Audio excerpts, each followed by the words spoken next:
the rich Muslim, it's pretty bloody easy for the rich Muslim countries who are absolutely awash in, I would say, undeserved oil money to moralize about the superiority of their culture. Undeserved oil wealth? Look, Muslims need to understand, when you're dealing with Western kuffar, you're not actually dealing with ignorance. This is a misunderstanding on our part. You're dealing with arrogance, not ignorance. Ignorance can be remedied by information. It can be remedied by education and so forth. You can teach ignorant people, but you can't teach arrogant people. Arrogant people cannot learn. They can't learn anything until they've been humiliated. And in fact, arrogance is always just the precursor to humiliation. Undeserved wealth, he said. Undeserved wealth. Well, let's talk about undeserved wealth, by all means. Let's talk about Europe. You know, the Europe that Jordan Peterson thinks is the pinnacle of civilization and achievement.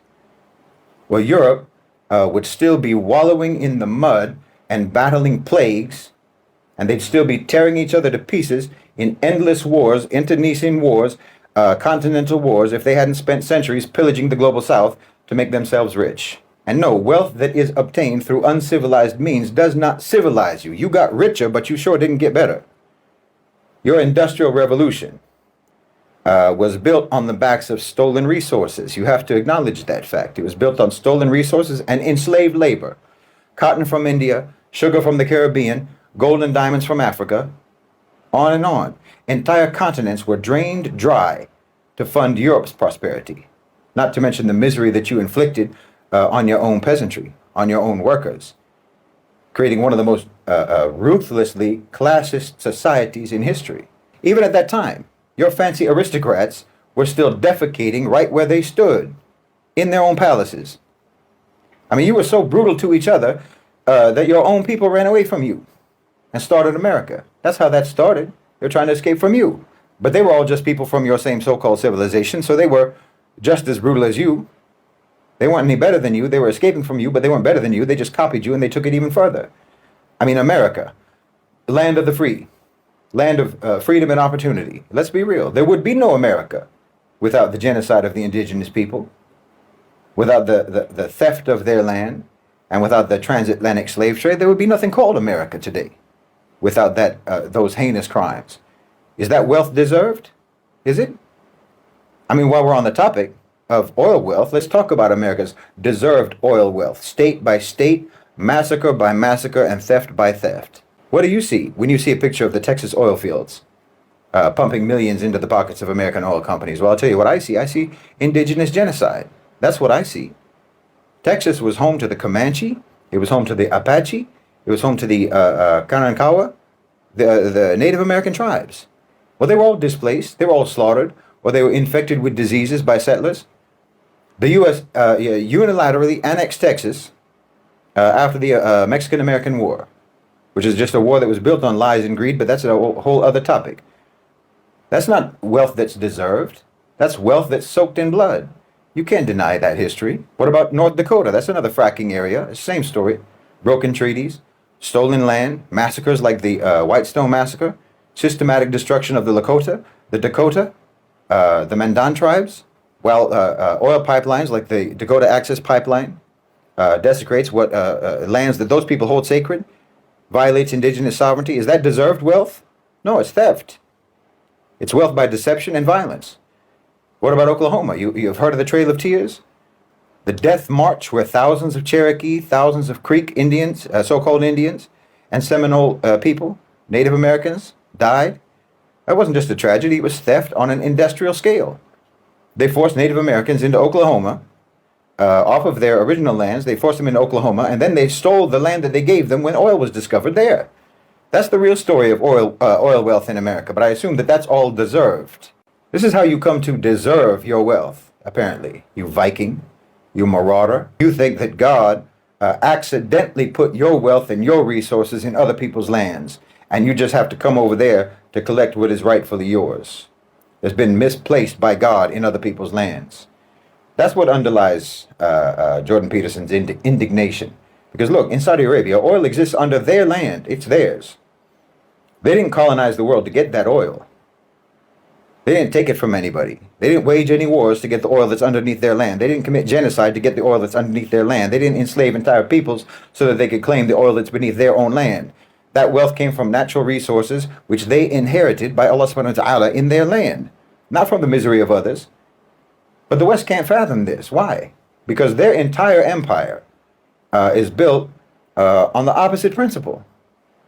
Take what doesn't belong to you, then justify it with some twisted sense of moral superiority. Look at this nonsense he said about Saudi Arabia being a wandering tribe lost in the desert. That's classic Orientalist garbage, reducing an entire people, an entire region, to caricatures of backwardness. I mean, do you even know what came out of the Arabian Peninsula? Islam came out of the Arabian Peninsula. The Arab tribes delivered that religion to the world. And they delivered with it a civilization, a legacy of art and science and philosophy that preserved knowledge when Europe was still burning witches and when their own filth caused the Black Death. That's what was going on in Europe. That's what came out of Europe. That's what comes by your own natural capabilities. No, the Arabs weren't lost in the desert. They were building cities and they were building structures. Cities and structures that stand until today.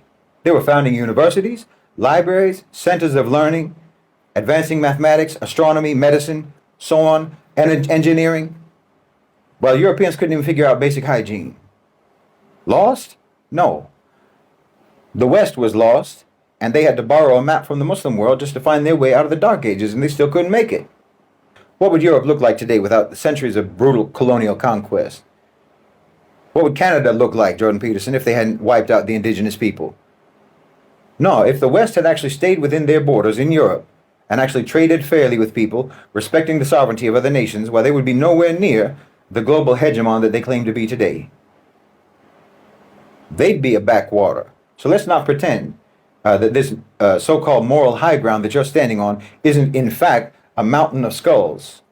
You're standing on a mountain of bodies and calling it the moral high ground. And all the wealth that you have today belongs to those bodies. But what exactly is your definition of deserved wealth? Is it wealth that's derived from slavery, from looting, from genocide, from bombing nations into submission? Is it wealth that it gets extracted by force through predatory loans and IMF austerity programs? Is it wealth that's acquired through bullying and intimidation? No, if we're starting to measure deservedness, well, then the West is sitting on the most undeserved pile of wealth in human history. It's stolen. It's blood money. It's the fruit of exploitation. It's the fruit of genocide. It's the fruit of ecological destruction.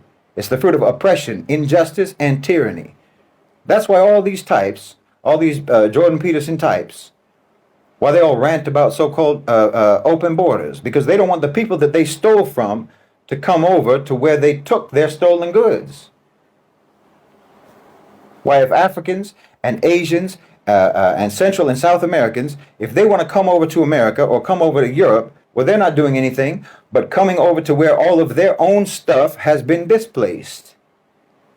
They're coming over to the countries that were built by their own wealth. Every country in the global South deserves the wealth of their own resources.